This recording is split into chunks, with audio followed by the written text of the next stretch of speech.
نحمده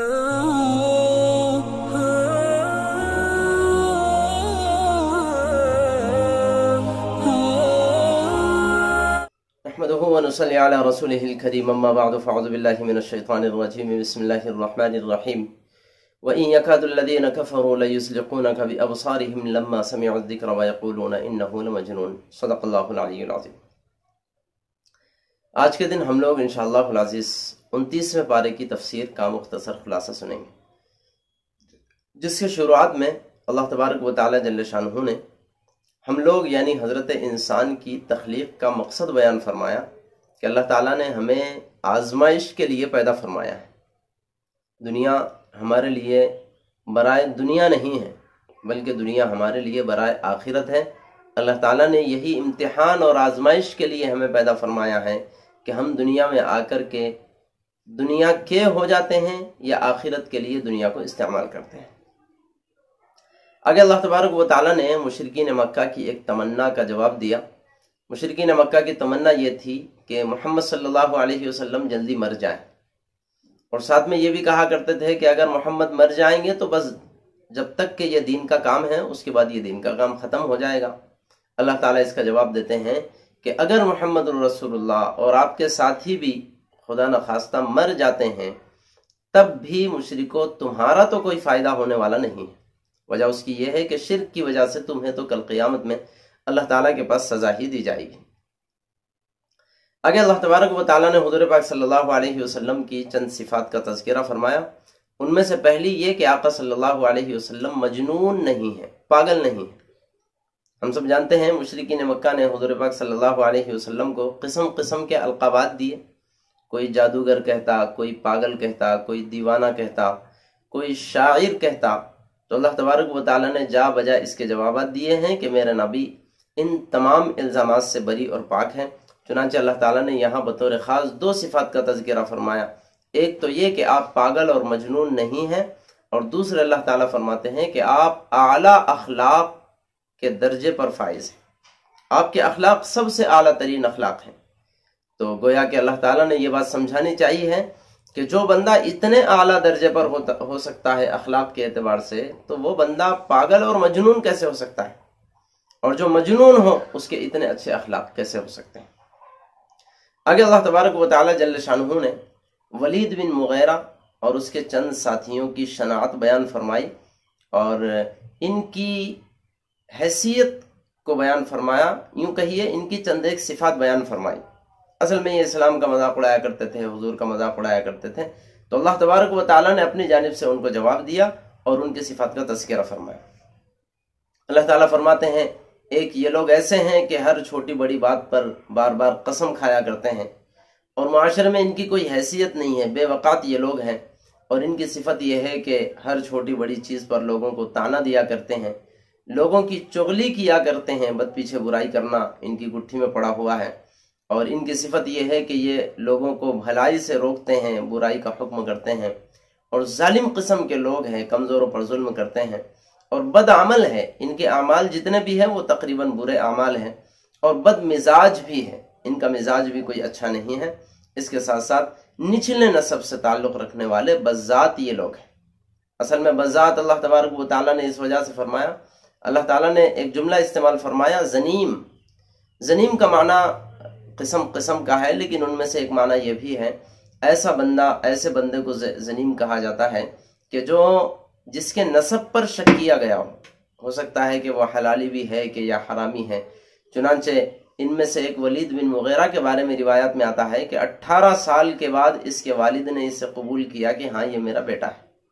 اس وقت تک اس سے بیٹا کوئی تھا ہی نہیں، اور ولید بن مغیرہ کو اس کا باپ اپنا بیٹا مانتا بھی نہیں تھا۔ اس کی جانب اللہ نے اشارہ کیا کہ یہ بذات بندہ ہے۔ آگے اللہ تبارک و تعالی جل شانہ نے کفار کے ایک اعتراض کا یوں کہیے جواب دیا ہے، اور وہ یہ کفار یوں کہا کرتے تھے کہ ہم لوگ مالدار ہیں، اس وجہ سے اللہ تبارک و تعالیٰ کے پاس ہم ہی مقبول ہیں۔ یعنی یہ کہا کرتے تھے کہ چونکہ اللہ تعالیٰ کے پاس ہم مقبول ہے اس وجہ سے ہم مالدار ہیں، اللہ نے ہم کو دنیا کی نعمتیں دی ہیں۔ اللہ تبارک و تعالیٰ فرماتے ہیں کہ جس کسی کو بھی دنیا کی نعمتیں مل جائے تو یہ اس بات کی علامت نہیں ہو سکتی کہ اللہ تعالیٰ اس سے خوش ہیں۔ ہو بھی سکتا ہے لیکن کوئی ضروری نہیں ہے۔ دنیاوی نعمتوں کا مل جانا اللہ تبارک و تعالیٰ کی رضا کا پروانہ نہیں ہے۔ چنانچہ اس کے ساتھ اللہ تبارک و تعالیٰ نے ایک واقعہ ذکر فرمایا۔ پرانے زمانے میں کسی کا ہے کہ ایک صاحب بڑے نیک بزرگ آدمی تھے، وہ مالدار بھی تھے اور ان کی کھیتی باڑی تھی، کھیتی میں سے جتنا اناج آیا کرتا تھا اس کا ایک بڑا حصہ وہ غریبوں میں لگا دیا کرتے تھے۔ جب ان کا انتقال ہوا تو بچے اتفاق سے نافرمان نکلے اور ان لوگوں نے اپنے باپ کو تان و تشنی کا نشانہ بنایا کہ ہمارا باپ تو نعوذ باللہ پاگل تھا، وہ سب غریبوں کو اپنا مال دے دیا کرتا تھا، لیکن ہم بڑے ہوشیار ہیں، ہم ایسا نہیں کریں گے۔ وہ پلان انہوں نے بنایا اور کھیتی کی کٹائی کے وقت میں کھیتی میں گئے تو اللہ تبارک و تعالیٰ نے کھیتی پر کوئی ایسی آفت نازل فرمائی کہ جس کی وجہ سے سارا اناج ہلاک و برباد ہو گیا۔ اللہ تعالیٰ نے اس کو بیان کر کے یہ فرمایا کہ یہ نہیں سمجھنا چاہیے کہ دنیا میں اگر کسی کو کچھ نعمتیں ملی ہو تو وہ اللہ کی مقبولیت کی علامت ہے، یا کوئی پریشانی آئی ہو تو اللہ تبارک و تعالیٰ کی ناراضگی کی علامت ہے، ایسا ہرگز بھی نہیں ہوتا ہے۔ آگے اللہ تبارک و تعالیٰ جل شانہ نے ایک واقعے کے بارے میں بیان فرمایا۔ مشرکین مکہ میں ایک بندہ مشہور تھا کہ اس کی لوگوں کو نظر جلدی لگتی ہے، وہ اگر کسی کو نظر لگا دے تو اس کی نظر کی وجہ سے سامنے والے کو نقصان پہنچتا ہے۔ مشرکین نے اس سے گزارش کی کہ تو نعوذ باللہ محمد پر نظر لگا دے، اور اس نے ایک مرتبہ یہ کوشش بھی کی تو اللہ تبارک و تعالیٰ نے آیت نازل فرمائی اور یوں کہا کہ یہ لوگ تم کو اس طرح سے دیکھتے ہیں گویا کہ آپ کا نقصان کر دیں گے، حالانکہ اللہ تبارک و تعالیٰ نے آپ کو حفاظت میں رکھے ہوئے ہیں۔ اللہ تعالیٰ نے ان کی نظروں سے نبی پاک صلی اللہ علیہ وسلم کے لیے خاص حفاظت کا انتظام فرمایا، اور یہ آیت پاک نازل فرمائی سورہ قلم آیت نمبر 51 ہے۔ علماء کرام نے اس آیت پاک کو نظر کا اثر زائل کرنے کے لیے بہت مصیب بتایا ہے۔ اگر خدا نخواستہ کسی کو نظر کا اثر ہوا ہو، نظر لگ گئی ہو جیسے کہا جاتا ہے ہمارے علاقے میں، تو یہ آیت دم کرنی چاہیے اور اس پر پھونکنا چاہیے، تو اللہ تبارک و تعالیٰ اس کی برکت سے نظر کے اثر کو زائل فرما دیں گے۔ وہ آیت ہے وَإِن يَكَادُ الَّذِينَ كَفَرُوا لَيُزْلِقُونَكَ بِأَبْصَارِهِمْ لَمَّا سَمِعُوا الذِّكْرَ وَيَقُولُونَ إِنَّهُ لَمَجْنُونٌ، سورہ قلم آیت نمبر 51۔ اگر اللہ تبارک و تعالیٰ جل شانہ نے جنتیوں اور جہنمیوں کے ساتھ جس قسم کا معاملہ میدان محشر میں ہوگا اس کا ذکر فرمایا کہ جنتیوں کو دائیں ہاتھ میں اعمال نامہ دیا جائے گا، وہ لوگوں کو دکھاتے پھریں گے کہ یہ ہمارا اعمال نامہ دیکھو، اور پھر بڑے خوش ہوں گے، اس کی وجہ سے ان کو جنت نصیب ہوگی۔ اور جن لوگوں کو جہنم میں جانا ہوگا ان کو اللہ تبارک و تعالیٰ بائیں ہاتھ میں اعمال نامہ دیں گے، وہ اس کو دیکھیں گے تو پریشان ہوں گے اور کہیں گے کہ اے کاش یہ نامہ اعمال ہمارے ہاتھ میں آیا ہی نہ ہوتا، اور چلاتے پھریں گے کہ دنیا میں ہمارے مال و دولت نے، ہمارے اولاد نے، ہمارے اسباب نے ہم کو ہلاکت میں ڈال دیا ہے اور ہم تو برباد اور خسارے میں رہ گئے۔ آگے اللہ تبارک و تعالیٰ جل شانہ نے قیامت کی منظر کشی کی ہے کہ جس وقت قیامت برپا ہوگی تو آسمان سیاہ یعنی کالا ہو جائے گا، پہاڑ روئی کے گالوں کی طرح اڑتے پھریں گے، اور انسان کوئی کسی کو ساتھ دینے والا نہیں ہوگا، ہر بندہ نفسا نفسی میں ہوگا، اور دنیا والے جہنمی لوگ یہ کہتے پھریں گے کہ میرا سب کچھ لے کر کے بھی اگر یہاں سے مجھے فدیے میں لے کر چھوڑ دیا جاتا ہے تو پھر میرے لیے بھلا ہوگا۔ اللہ تبارک و تعالیٰ فرماتے ہیں کہ کلا، ہرگز بھی ایسا نہیں ہوگا، جتنے گناہ تم نے کیے ہیں اس کی سزا کل قیامت میں تمہیں بھگتنی پڑے گی۔ آگے اللہ تبارک و تعالیٰ نے، جیسے ممکن ہے بہت سارے مسلمان جانتے ہوں، مسلمانوں کے لیے سب ہی کے لیے تہجد کی نماز کو فرض قرار دیا تھا۔ 1 سال تقریباً تہجد فرض رہی، اس کے بعد باری تعالیٰ نے اس کی منسوخیت کا حکم دیا، اس کو باری تعالیٰ نے بیان فرمایا۔ اس کے ساتھ پھر مسلمانوں کی چند ایک صفات بیان فرمائی کہ مسلمان نمازوں کا اہتمام کرتے ہیں، سالانہ زکوٰۃ ادا کرتے ہیں، اور زکوٰۃ کے علاوہ بھی غریبوں میں صدقہ خیرات کرتے ہیں، اور پھر وہ توبہ تائب بھی ہوتے رہتے ہیں، یعنی اپنے گناہوں سے معافی بھی مانگتے رہتے ہیں۔ آگے باری تعالیٰ کا فرمان ہے کہ جہنم پر اللہ تعالیٰ نے 19 فرشتوں کو مقرر فرمایا ہے، اور وہ فرشتے جہنم کی حفاظت کرتے ہیں۔ آگے باری تعالیٰ نے کل قیامت میں، جیسے ہم سب جانتے ہیں، ہمارا مضبوط عقیدہ ہے کہ اللہ تبارک و تعالیٰ ہمارے مر جانے کے بعد ہم کو دوبارہ زندہ فرمائیں گے۔ اس سلسلے میں اللہ تعالیٰ فرماتے ہیں کہ اللہ تعالیٰ ہماری انگلیوں کے یہ جو پورو ہے، اس پر جس قسم کے نشانات ہیں، ان کو بھی ویسے ہی صحیح سالم رکھیں گے، انہی نشانات کے ساتھ آدمی دوبارہ زندہ ہوگا۔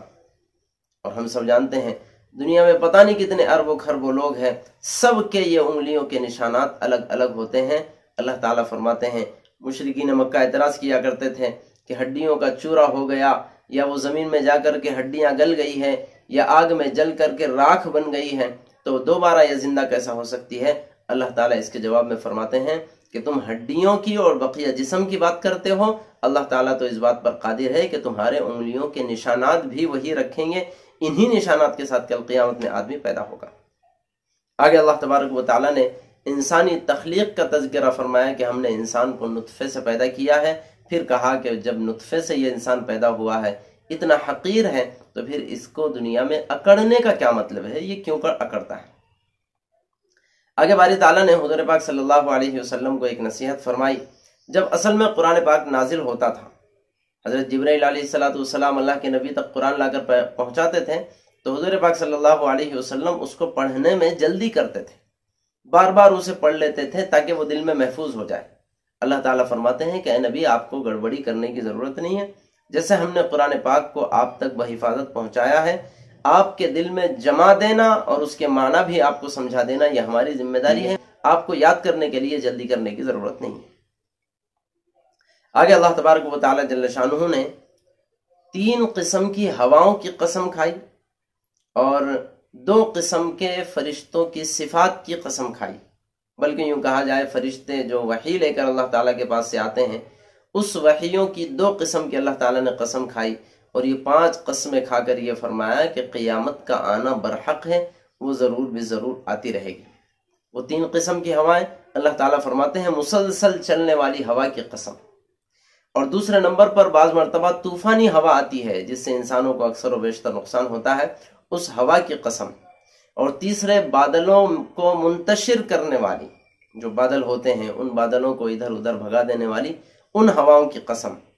اور اللہ تعالیٰ فرماتے ہیں کہ ان فرشتوں کی قسم جو ایسی وحی لے کر کے آتے ہیں کہ جس وحی کے ذریعے سے حق کا حق ہونا اور باطل کا باطل ہونا واضح ہو جاتا ہے، اور ایسے فرشتوں کی قسم جو ایسی وحی لے کر کے آتے ہیں کہ جو لوگوں کے لیے سراپا نصیحت ہوتی ہے۔ ان 5 قسموں کو کھانے کے بعد اللہ تعالیٰ فرماتے ہیں کہ قیامت کا آنا برحق ہے، وہ ایک دن ضرور بے ضرور آ کے رہے گی۔ یہ مختصر سا خلاصہ تھا 29ویں پارے کا۔ دعا فرمائیے اللہ تعالیٰ مجھے بھی آپ کو بھی اس میں جتنی نصیحت کی باتیں آئی ہیں ان سب پر عمل کی توفیق نصیب فرمائے۔ آمین۔ وآخر دعوانا ان الحمد للہ رب العالمین۔